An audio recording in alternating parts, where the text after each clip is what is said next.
চাওক শিল্পীক চিনি পাওঁ নাপাওঁ কথাটো আচলতে শুবা নাপায়। শিল্পীয়ে অসম চৰকাৰে ইয়াত সহযোগিতা কৰিছে কি ফিল্ডখন দিছে, ব্যৱস্থাখিনি কৰিছে, বাকী কোনো ধৰণৰ ব্যৱস্থা কৰা নাই। নহ'লেনো মই ইয়াত থাকোঁনে আজি, মইতো তাত থাকিলোঁ। এতিয়া অনুষ্ঠান আৰম্ভ হৈছে, আমাৰ ডেকা ল'ৰা ছোৱালীসকল দেখিছে যুৱ মৰ্চা, কোনোতো মোক এজনেও কোৱা নাই পষ্টমেলনক চাব যাম বুলি। শিল্পীক আমি সন্মান কৰোঁ।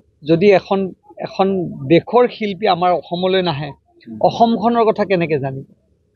আদান প্ৰদানটো হ'ব লাগিব, কাৰণ আজিৰ আধুনিক যুগত পষ্টমেলনকো জানিব লাগিব, জুবিন গাৰ্গকো জানিব লাগিব, ডক্টৰ ভূপেন হাজৰিকাকো জানিব লাগিব। শিল্পী আৰু শিল্পী সত্তাক আমি সন্মান কৰোঁ। অসমৰ শিল্পীৰ প্ৰতি আমাৰ মৰম বেছি। পষ্টমেলনক বহুতে চিনি নাপাব পাৰে, কিন্তু বহুত বিখ্যাত শিল্পী তেখেত। আমি তেখেতক ইয়াৰ পৰাই শুভেচ্ছা জনাইছোঁ। কিন্তু আমাৰ কোনো ধৰণৰ এই অনুষ্ঠানটোত আমাৰ ডাইৰেক্টলি কোনো সহযোগিতা নাই। নহ'লে মই আজি ইয়াত কিয় থাকিম? মই আছোঁ বাৰু। আমাৰ এইবিলাক যুৱ প্ৰজন্মৰ ল'ৰা ছোৱালীটো পষ্টমেলনৰ সংগীত শুনে বা আপুনি শুনে, কোনোতো যাব লোৱা নাই। চবেই আজি শ্বহীদ পৰিয়ালৰ ঘৰলৈ আহিছে। এইটোৱে হ'ল কংগ্ৰেছ দল আৰু আমাৰ মাজত পাৰ্থক্য। কংগ্ৰেছ দলে সদায় সমালোচনা কৰে, আৰু আমি সেই সমালোচনাক সন্মান কৰি তেখেতসকলে আমাক বাট উনুকিয়াহে দিছে। মই আজি আৰু বিশেষকৈ ক'বলৈ খোজা নাই, কিন্তু কংগ্ৰেছ মুখ এখন অসমত হ'বলৈ গৈ আছে, আৰু কমলপুৰো তাতে এখোজ আগুৱাই থাকিব। চাওক শিল্পীক চিনি পাওঁ নাপাওঁ কথাটো আচলতে শুবা নাপায়। শিল্পীয়ে অসম চৰকাৰে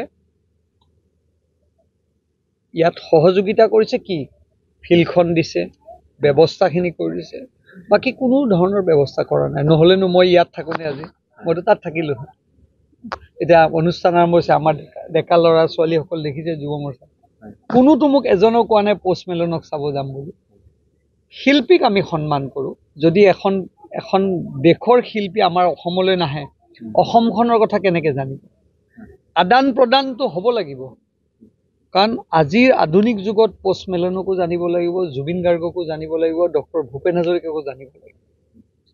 শিল্পী আৰু শিল্পী সত্তাক আমি সন্মান কৰোঁ। অসমৰ শিল্পীৰ প্ৰতি আমাৰ মৰম বেছি। পষ্টমেলনক বহুতে চিনি নাপাব পাৰে, কিন্তু বহুত বিখ্যাত শিল্পী তেখেত। আমি তেখেতক ইয়াৰ পৰাই শুভেচ্ছা জনাইছোঁ। কিন্তু আমাৰ কোনো ধৰণৰ এই অনুষ্ঠানটোত আমাৰ ডাইৰেক্টলি কোনো সহযোগিতা নাই। নহ'লে মই আজি ইয়াত কিয় থাকিম? মই আছোঁ বাৰু। আমাৰ এইবিলাক যুৱ প্ৰজন্মৰ ল'ৰা ছোৱালীটো পষ্টমেলনৰ সংগীত শুনে বা আপুনি শুনে, কোনোতো যাব লোৱা নাই।